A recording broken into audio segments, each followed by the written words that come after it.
Hello everyone, this is a tutorial of how to start a project with Django. Once you have installed Django and Python 3, in this case we're going to use MacOS and Visual Studio Code. The first thing what we have to do is to go to the home path. This is not necessary, but I like to go to the home path and create my Django projects over there.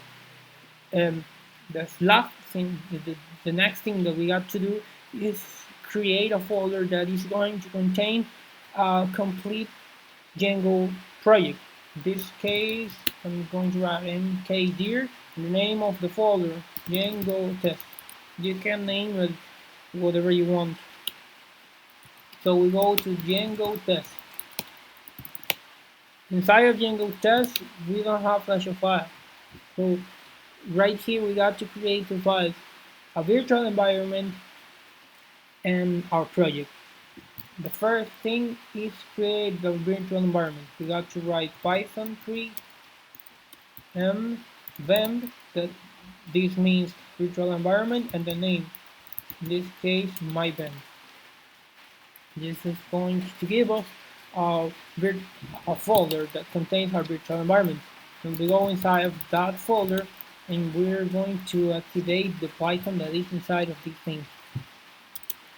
So we got to write close bin activate. Then we go back, and as you can see, we are now using the Python of my virtual environment. You want to see if you're using the correct Python, you just have to write which Python, and this is going to give us a path. This path contains the Python that you're using. In this case, we're using the Python that is inside of bin and my vent. Then we write clear, and outside of my virtual environment, but inside of Django test, we're going to install Django. Install Django. This is going to give us the latest version of Django. And then, whenever we have the latest version of Django, we have to create our project. We have a command that is Django admin. It works because we install Django inside of the folder. Otherwise, we cannot use this command. So we're going to write Django admin and the subcommand start project. And then the name of the project. In this case, I'm going to use blog. And we have two folders.